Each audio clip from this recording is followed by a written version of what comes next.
Assalamualaikum warahmatullahi wabarakatuh, Sobat Rini Channel Education. Semoga semakin hari semakin bersemangat untuk beredukasi. Video kali ini kita akan bahas memahami regulasi kepegawaian part 1, di mana isinya nanti meliputi pengenalan pejabat negara, kemudian regulasi yang mengatur mengenai undang-undang aparatur sipil negara. Nah, saksikan videonya sampai selesai, jangan di skip untuk informasi lengkapnya.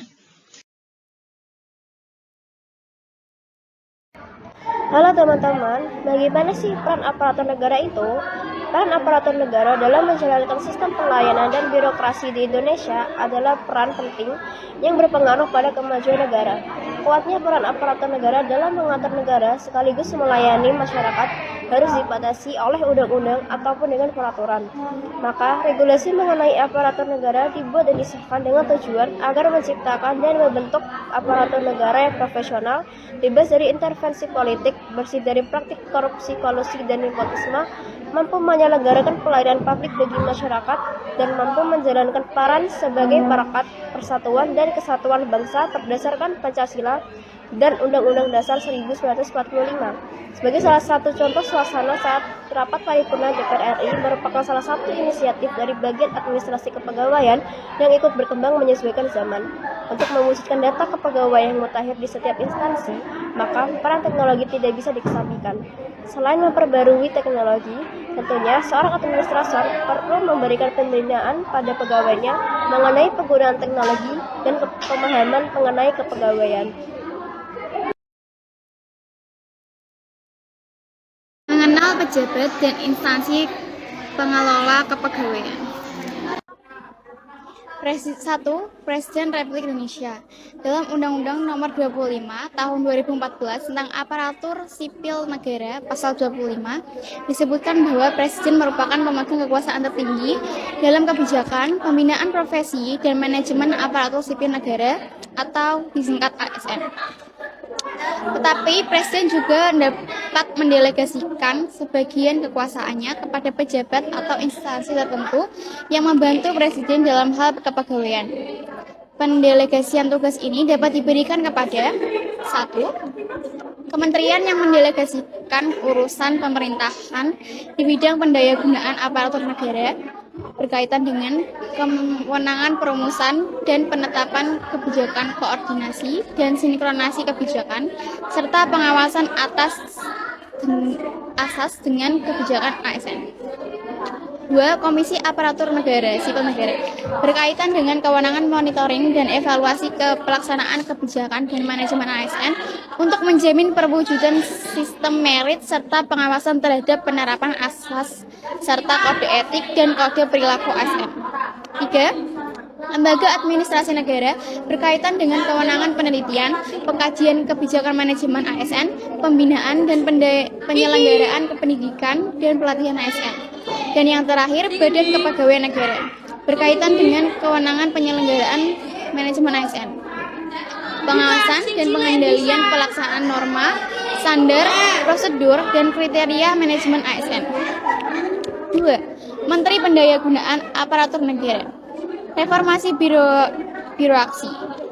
Dalam Undang-Undang Nomor 5 Tahun 2014 tentang Aparatur Sipil Negara Pasal 26 disebutkan bahwa menteri yang menyelenggarakan urusan pemerintahan di bidang pendayagunaan aparatur negara berwenang untuk menetapkan kebijakan di bidang pendayagunaan ASN.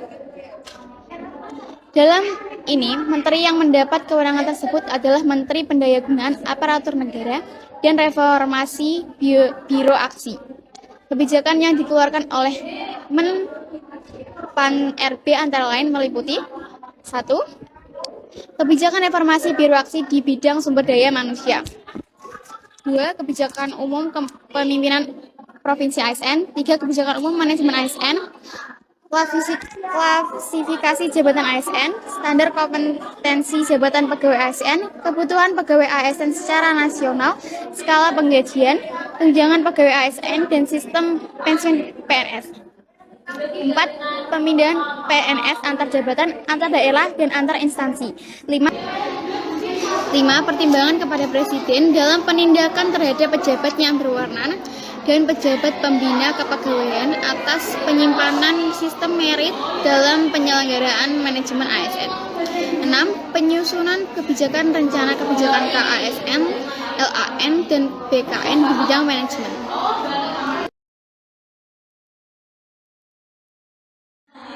Komisi Aparatur Sipil Negara atau KASN sesuai dengan Undang-Undang Nomor 5 Tahun 2014 tentang Aparatur Sipil Negara Pasal 27. Komisi Aparatur Sipil Negara atau KASN merupakan lembaga non-struktural yang mandiri dan bebas dari intervensi politik untuk menciptakan pegawai ASN yang profesional dan berkinerja, memberikan pelayanan secara adil dan netral, serta menjadi perangkat dan pemersatu bangsa.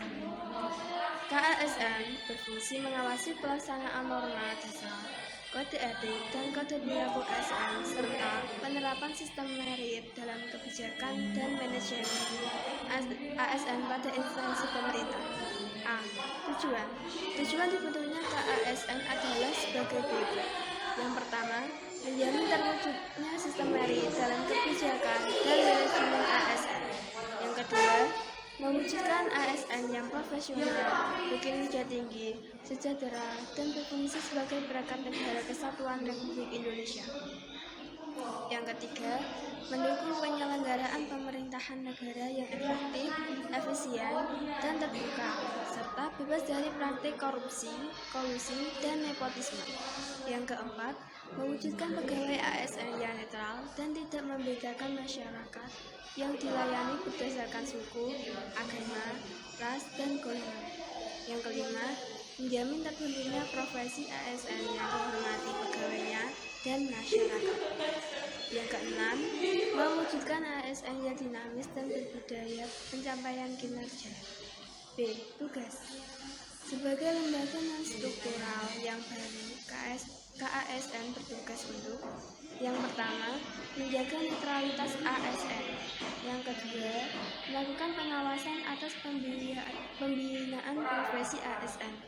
Yang ketiga, melaporkan pengawasan dan evaluasi pelaksanaan kebijakan manajemen ASN kepada Presiden.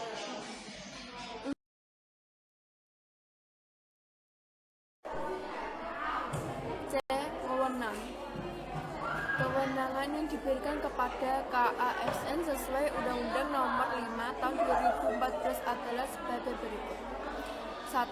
Mengawasi setiap tahapan proses pengisian jabatan pimpinan tinggi mulai dari pembentukan panitia seleksi instansi, pengumuman lowongan, pelaksanaan seleksi, pengusulan nama calon, penetapan, dan pelantikan pejabat pimpinan tinggi. Dalam hal ini, KASN berwenang untuk menetapkan adanya pelanggaran kode etik dan kode perilaku pegawai ASN dan dapat disampaikan kepada pejabat pembina kepegawaian dan pejabat yang berwenang untuk ditindaklanjuti. 2. Mengawasi dan mengevaluasi penerapan asas, nilai dasar, serta kode etik dan kode perilaku pegawai ASN. 3. Meminta informasi dari pegawai ASN dan masyarakat mengenai laporan pelanggaran norma dasar serta kode etik dan kode perilaku pegawai ASN. 4. Memeriksa dokumen terkait pelanggaran norma dasar serta kode etik dan kode perilaku pegawai ASN. 5. Meminta klarifikasi atau dokumen yang diperlukan dari instansi pemerintah untuk pemeriksaan laporan atas pelanggaran norma dasar serta kode etik dan kode perilaku pegawai ASN. Selain mengawasi ASN, KASN juga dapat mengawasi pejabat pembina kepegawaian dan pejabat yang berwenang yang melanggar prinsip sistem merit dan ketentuan peraturan undang-undangan. Hasilnya berupa rekomendasi yang diberikan kepada Presiden atau Menteri dan merekomendasikan Presiden untuk menjatuhkan sanksi kepada yang melanggar. KASN melaporkan pelaksanaan fungsi, tugas, dan wewenangnya, termasuk yang berkaitan dengan kebijakan dan kinerja ASN paling kurang 1 kali pada akhir tahun kepada Presiden.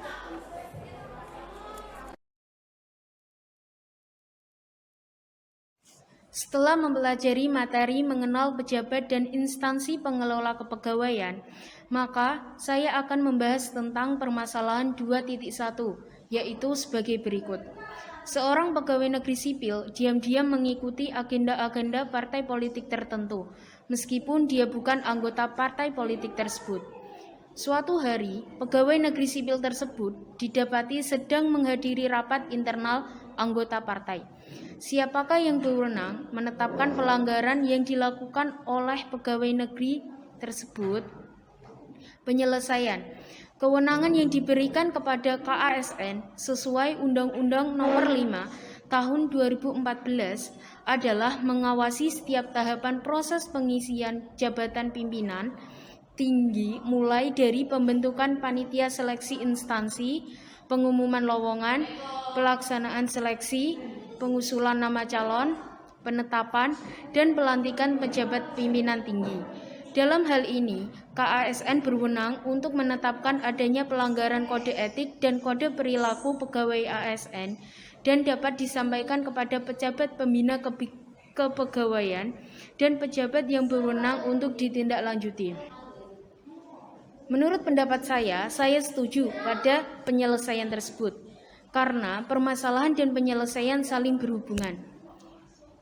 Isi dari penyelesaian permasalahan tersebut telah mencakup kewenangan KASN sesuai Undang-Undang Nomor 5 Tahun 2014. Maka dapat disimpulkan bahwa yang berwenang menetapkan pelanggaran yang dilakukan oleh pegawai negeri sipil tersebut, yaitu KASN. Jika teman-teman kurang setuju dengan pendapat saya, silahkan tulis di kolom komentar ya.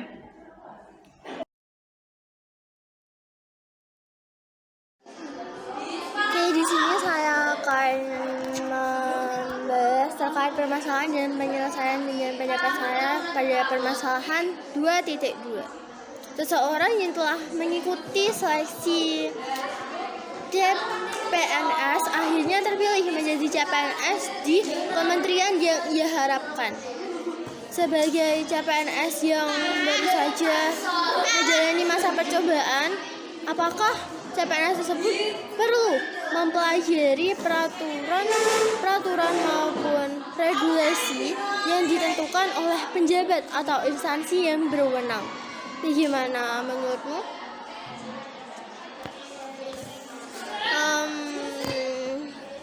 Untuk penyelesaiannya, setiap CPNS yang sedang menjalani masa percobaan baiknya mengetahui regulasi yang ditetapkan dengan atau instansi terkait. Hal ini berkaitan dengan ilmu pemerintahan dan administrasi kepegawaian yang ia miliki. Jangan sampai ia salah melanggar ketentuan yang telah ditetapkan karena tidak mengetahui dan tidak mau mempelajari regulasi yang telah disahkan. Lantas, bagaimana menurut pendapat saya dan juga alasannya? Saya setuju dengan permasalahan dan penyelesaian terkait CPNS dalam masa percobaan.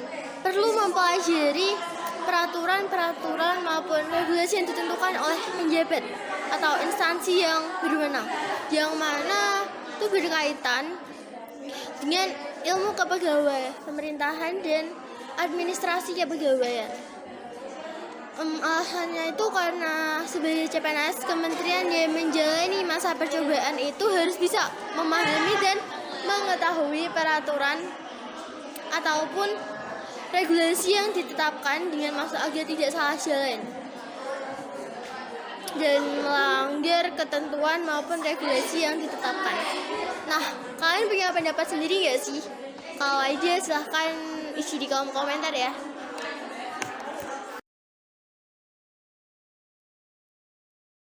4. Lembaga Administrasi Negara atau bisa disebut LAN. Lembaga Administrasi Negara atau LAN adalah lembaga pemerintahan non-kementerian yang berada di bawah dan bertanggung jawab kepada Presiden melalui menteri yang membidangi urusan pemerintahan di bidang pendayagunaan aparatur negara dan reformasi birokrasi.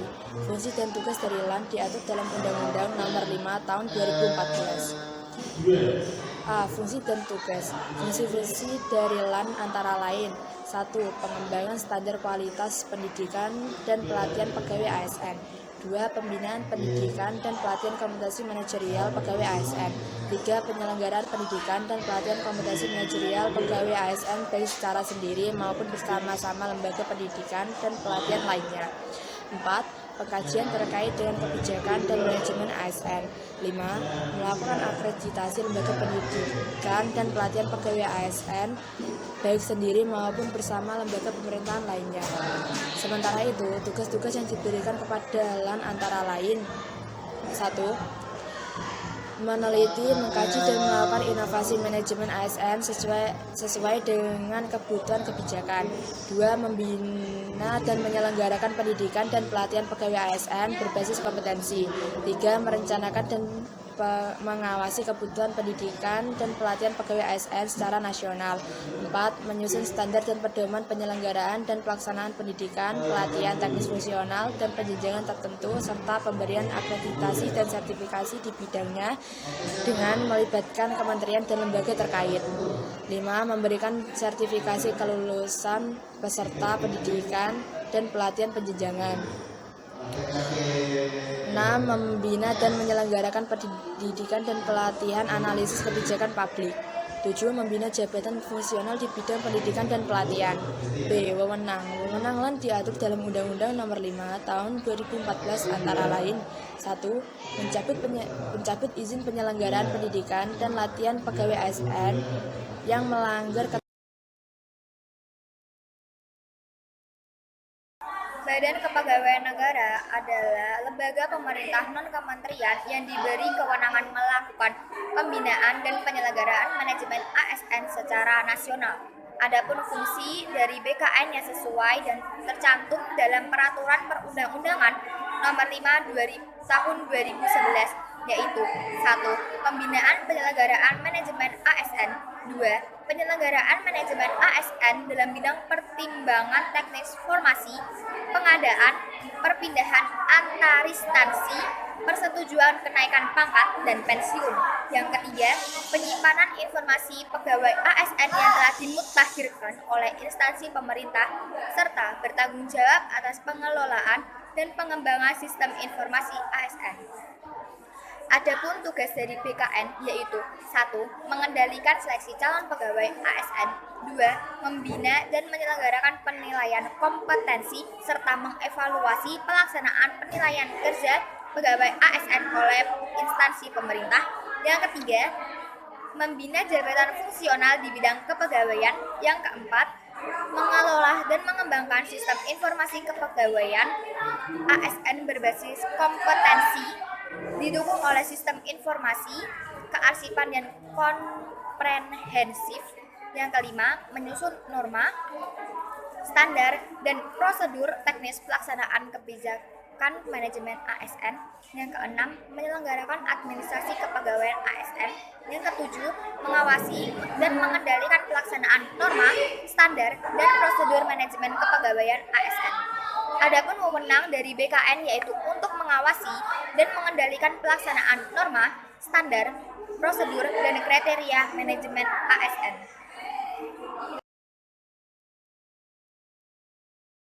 Permasalahan 2.3. Besok adalah tes wawancara untuk jabatan di Badan Kepegawaian Negara. Setelah melewati uji kompetensi dan bersaing dengan 5.000 pelamar lainnya, April akhirnya akan mengikuti tes wawancara bersama dengan 9 orang lainnya untuk merebutkan 3 jabatan di BKN. Bantulah April untuk memahami tugas-tugas BKN sebelum ia menghadapi tes wawancara. Penyelesaian. Badan Kepegawaian Negara bertugas untuk mengendalikan seleksi calon pegawai ASN, membina dan menyelenggarakan penilaian kompetensi, serta mengevaluasi pelaksanaan penilaian kinerja pegawai ASN oleh instansi pemerintah, membina jabatan fungsional di bidang kepegawaian dan mengelola dan mengembangkan sistem informasi kepegawaian ASN berbasis kompetensi didukung oleh sistem informasi kearsipan yang komprehensif. Menurut pendapat saya, permasalahan dan penyelesaiannya saling berhubungan satu sama lain. Sebab sikap yang diambil April untuk mencari tahu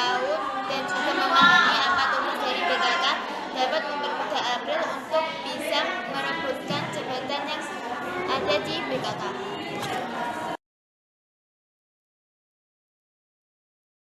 Permasalahan 2.4. Salah satu tugas BKN adalah mengendalikan calon seleksi pegawai ASN. Tujuannya adalah untuk menjaga keseimbangan produktivitas kinerja instansi. Jika kamu adalah seorang PNS yang bekerja di Badan Kepegawaian Negara, bentuk pengendalian seleksi seperti apa yang akan kamu lakukan? Penyelesaian pengendalian seleksi calon pegawai ASN artinya mengendalikan perencanaan dalam pengadaan seleksi. Misalnya saja cara peserta seleksi mengajukan diri, menyusun waktu dan tempat diadakannya seleksi, termasuk juga mengatur secara teknis pendaftaran hingga pengangkatan calon pegawai ASN. Bagaimana pendapatmu? Menurut pendapat saya, permasalahan dan penyelesaiannya kurang berkeseimbangan. Apa alasannya? Sebab yang ditanyakan itu bagaimana bentuk pengendalian seleksi, misal pengendalian pelaksanaan norma, standar, dan prosedur manajemen ASN.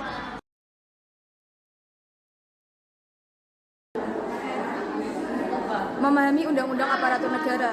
Di Indonesia, regulasi terbaru yang mengatur tentang aparatur negara disahkan oleh DPR RI dalam Undang-Undang Nomor 5 Tahun 2014 tentang aparatur sipil negara. Di sini saya akan menjelaskan tentang rangkumannya. Bab 1 tentang ketentuan umum. Dalam bab ini hanya terdiri dari satu pasal yang mendefinisikan bahwa ASN adalah profesi bagi pegawai negeri sipil dan pegawai pemerintah dengan perjanjian kerja yang bekerja di instansi pemerintah. Dan bab ini juga menjelaskan tentang sistem merit yang merupakan sistem terbaru bagi kepegawaian di Indonesia. Bab 2 tentang asas, prinsip, nilai dasar, kode etik, dan kode perilaku.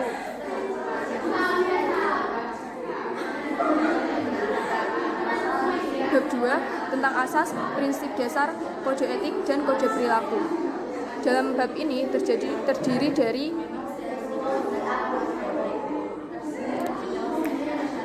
bab 2 tentang asas, nilai dasar, prinsip, bab 2 tentang asas, prinsip, nilai dasar, kode etik, dan kode perilaku. Dalam bab ini terdiri dari 4 pasal, yaitu pasal 2, 3, 4, dan 5. Pasal 2 berisi tentang asas penyelenggaraan kebijakan dan manajemen ASN. Pasal 3 mengatur tentang prinsip profesi ASN. Pasal 4 mengatur tentang nilai dasar yang harus dimiliki oleh ASN. Dan terakhir pasal 5 mengatur tentang kode etik yang menjadi batasan bagi ASN.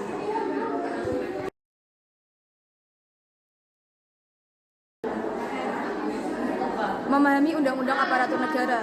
Di Indonesia, regulasi terbaru yang mengatur tentang aparatur negara disahkan oleh DPR RI dalam Undang-Undang Nomor 5 Tahun 2014 tentang aparatur sipil negara. Di sini saya akan menjelaskan tentang rangkumannya. Bab 1 tentang ketentuan umum. Dalam bab ini hanya terdiri dari satu pasal yang mendefinisikan bahwa ASN adalah profesi bagi pegawai negeri sipil dan pegawai pemerintah dengan perjanjian kerja yang bekerja di instansi pemerintah. Dan bab ini juga menjelaskan tentang sistem merit yang merupakan sistem terbaru bagi kepegawaian di Indonesia. Bab 2 tentang asas, prinsip, nilai dasar, kode etik, dan kode perilaku.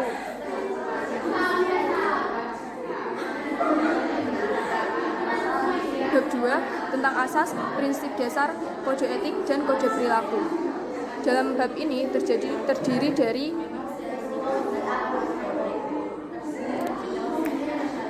bab 2 tentang asas, nilai dasar, prinsip, bab 2 tentang asas, prinsip, nilai dasar, kode etik, dan kode perilaku. Dalam bab ini terdiri dari 4 pasal, yaitu pasal 2, 3, 4, dan 5. Pasal 2 berisi tentang asas penyelenggaraan kebijakan dan manajemen ASN. Pasal 3 mengatur tentang prinsip profesi ASN. Pasal 4 mengatur tentang nilai dasar yang harus dimiliki oleh ASN. Dan terakhir pasal 5 mengatur tentang kode etik yang menjadi batasan bagi ASN. Status dan kedudukan. Bab 3 terdiri dari 4 pasal. Pasal 6 menginformasikan bahwa hanya ada 2 jenis ASN, yaitu PNS dan PPPK, pegawai pemerintah dengan perjanjian kerja. Pasal 7 membahas tentang status kepegawaian PNS dan PPPK. PNS merupakan pegawai ASN yang diangkat sebagai pegawai tetap oleh pejabat pembina kepegawaian dan memiliki nomor induk pegawai secara nasional. Sedangkan PPPK merupakan pegawai ASN yang diangkat sebagai pegawai dengan perjanjian kerja oleh pejabat pembina kepegawaian sesuai dengan kebutuhan instansi pemerintah. Pasal 8 mengatur tentang kedudukan ASN dalam pemerintahan, yaitu sebagai unsur aparatur negara. Sedangkan pasal 9 menekankan bahwa pegawai ASN harus bebas dari pengaruh dan intervensi semua golongan dan partai politik. Bab 4 tentang fungsi, tugas, dan peran. Bab 4 terdiri dari 3 pasal. Pasal 10 mengatur tentang fungsi pegawai ASN, yaitu pelaksana kebijakan publik, pelayanan publik, serta perekat juga pemersatu bangsa. Pasal 11 mengatur tentang tugas pegawai ASN. Sedangkan pasal 12 mengatur tentang peran pegawai ASN, yaitu sebagai perencana, pelaksana, dan pengawas penyelenggaraan tugas umum pemerintahan dan pembangunan nasional melalui pelaksanaan kebijakan dan pelayanan publik yang profesional, bebas dari intervensi politik, serta bersih dari praktik korupsi, kolusi, dan nepotisme. Bab 5 tentang jabatan ASN. Bab 5 terdiri dari 8 pasal. Pasal 13 secara umum tertulis bahwa jabatan ASN terdiri atas jabatan administrasi, jabatan fungsional, dan jabatan pimpinan tinggi. Jabatan administrasi adalah sekelompok jabatan yang berisi fungsi dan tugas berkaitan dengan pelayanan publik serta administrasi pemerintahan dan pembangunan. Jabatan fungsional adalah sekelompok jabatan yang berisi fungsi dan tugas berkaitan dengan pelayanan fungsional yang berdasarkan pada keahlian dan keterampilan tertentu. Dalam pasal 14, 15, 16, dan 17 mengatur tentang jenis-jenis jabatan administrasi beserta dengan tanggung jawabnya. Jenis jabatan administrasi antara lain jabatan administrator, jabatan pengawas, dan jabatan pelaksana. Dalam pasal 18 mengatur tentang jabatan fungsional. Jabatan fungsional dalam ASN terdiri atas jabatan fungsional keahlian dan jabatan fungsional keterampilan. Sedangkan pasal 19 mengatur tentang jabatan pimpinan tinggi. Jabatan pimpinan tinggi berfungsi untuk memimpin dan memotivasi setiap pegawai ASN pada instansi pemerintah. Pasal terakhir dalam bab 5 adalah pasal 20 mengenai ketentuan pegawai yang dapat mengisi jabatan di ASN. Bab 6 tentang hak dan kewajiban. Bab 6 terdiri dari 4 pasal. Pasal 21 mengatur tentang hak PNS, sedangkan pasal 22 mengatur tentang hak PPPK. Pada pasal 23 mengatur tentang kewajiban pegawai ASN, sedangkan pasal 24 menerangkan bahwa ketentuan lebih lanjut mengenai hak dan kewajiban akan diatur dalam peraturan pemerintah. Bab 7 tentang kelembagaan. Dalam bab 7 ini terdiri dari 25 pasal. Bab ini mengatur tentang siapa saja yang memiliki wewenang mengatur pegawai ASN. Di antaranya adalah Presiden RI, Menteri Pendayagunaan Aparatur Negara, Komisi Aparatur Sipil Negara, Lembaga Administrasi Negara, dan Badan Kepegawaian Negara. Bab 8 tentang manajemen ASN. Manajemen ASN adalah pengelolaan ASN untuk menghasilkan pegawai ASN yang profesional, memiliki nilai dasar, etika profesi, bebas dari intervensi politik, bersih dari praktik korupsi, kolusi, dan nepotisme. Bab 8 terdiri dari 4 bagian. Bagian pertama merupakan bagian umum yang menerangkan bahwa manajemen ASN meliputi manajemen PNS dan manajemen PPPK. Bagian kedua membahas tentang pejabat pembina kepegawaian dan pejabat yang berwenang. Bagian ketiga membahas tentang manajemen PNS. Regulasi mengenai manajemen PNS akan dijelaskan lebih lanjut dalam materi selanjutnya. Lalu bagian keempat membahas tentang manajemen PPPK. Bab 9 tentang pengisian jabatan pimpinan tinggi. Dalam bab 9 terdiri dari 6 bagian. Bagian ke-1 merupakan bagian umum. Bagian ini menjelaskan tentang apa, siapa, dan bagaimana cara pengisian jabatan pimpinan tinggi. Bagian kedua dari bab ini membahas tentang pengisian jabatan pimpinan tinggi di instansi pusat. Bagian ini menjelaskan tentang apa, siapa, dan bagaimana cara pengisian jabatan pimpinan tinggi di instansi pusat. Bagian ketiga membahas tentang pengisian jabatan pimpinan tinggi di instansi daerah. Bagian ini menjelaskan tentang apa, siapa, dan bagaimana cara pengisian jabatan pimpinan tinggi instansi daerah. Pada bagian keempat membahas tentang penggantian pejabat pimpinan tinggi. Pada bagian ini mengatur tentang cara dan ketentuan untuk mengganti pejabat pimpinan tinggi yang dilakukan oleh pejabat pembina kepegawaian. Pada bagian kelima membahas tentang pejabat pimpinan tinggi yang mencalonkan diri sebagai gubernur dan wakil gubernur, bupati atau wali kota, dan wakil bupati atau wakil wali kota. Bagian terakhir membahas tentang pengawasan dalam proses pengisian jabatan pimpinan tinggi. Dalam bagian ini dijelaskan mengenai apa Bab 10 tentang pegawai ASN yang menjadi pejabat negara. Bab ini terdiri dari 5 pasal. Pasal 121 mengizinkan setiap ASN menjadi pejabat negara, dan pasal selanjutnya merinci jabatan apa saja yang dikatakan sebagai pejabat negara. Pasal 123 menerangkan tentang jabatan apa saja yang menjadikan ASN tidak kehilangan status kepegawaiannya. Penjelasan mengenai bab ini akan dijabarkan dalam materi selanjutnya. Bab 11 tentang organisasi. Bab ini menerangkan bahwa pegawai ASN berhimpun dalam wadah Korps Profesi Pegawai ASN Republik Indonesia. Korps ini lebih dikenal dengan Korps Pegawai Republik Indonesia atau Korpri. Materi ini akan dibahas dalam materi selanjutnya. Bab 12 tentang sistem informasi ASN. Sistem informasi ASN adalah serangkaian informasi dan data mengenai pegawai ASN yang disusun secara sistematis, menyeluruh, dan terintegrasi dengan berbasis teknologi. Bab ini hanya terdiri dari 2 pasal saja. Pasal 127 mengatur tentang tujuan adanya sistem informasi ASN, dan pasal 128 mengatur tentang apa saja informasi yang harus ada di setiap ASN.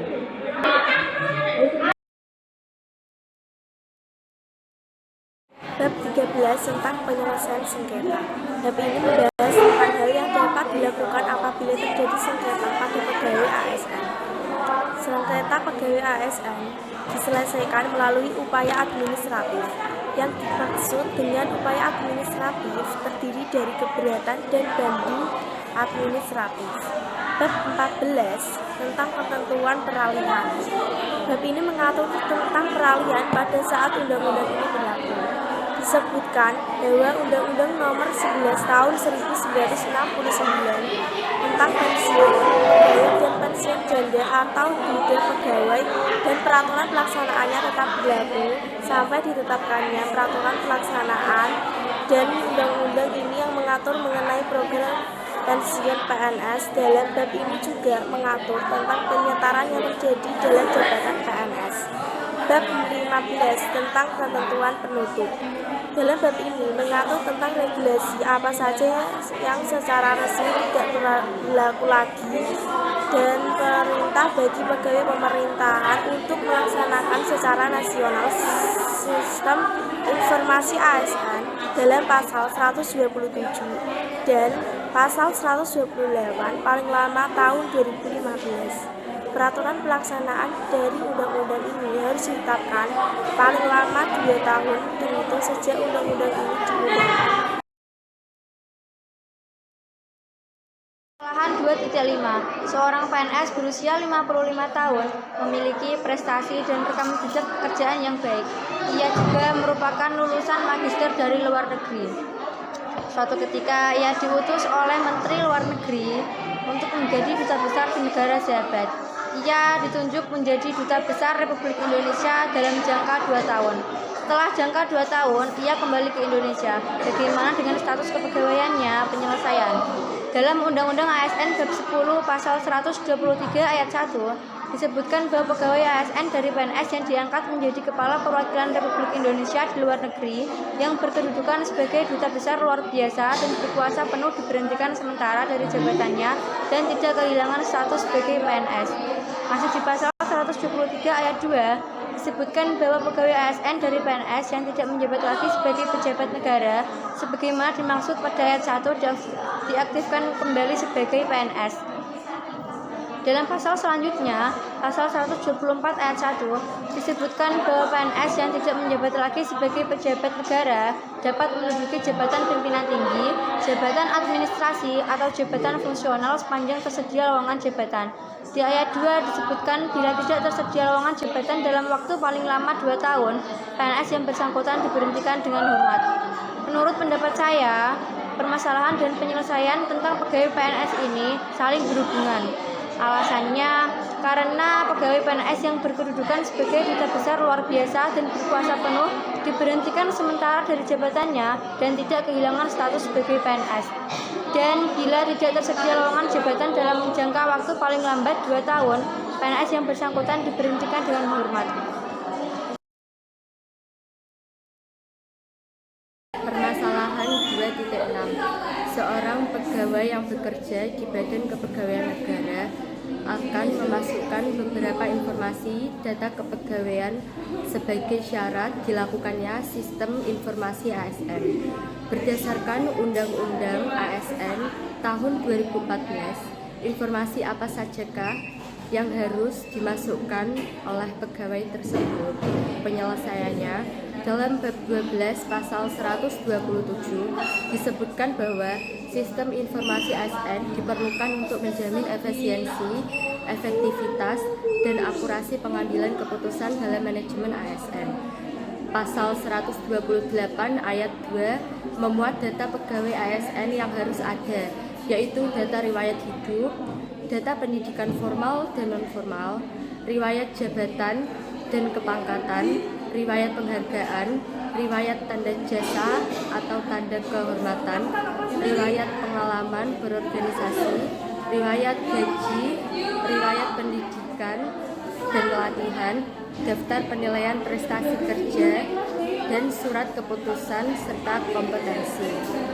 Menurut pendapat saya, permasalahan dan penyelesaian tentang sistem informasi ASN tersebut saling berhubungan. Dari data-data tentang informasi ASN yang telah dijelaskan dalam penyelesaian di atas. Alasan saya, karena sebagai Badan Kepegawaian Negara, memang seharusnya meminta calon pegawai tersebut menyelesaikan syarat-syarat agar pegawai tersebut tahu apa sajakah syarat yang harus dipenuhi jika ingin mendaftarkan sebagai seorang pegawai ASN. Jika pendapat serta alasan kalian berbeda, tulis di kolom komentar.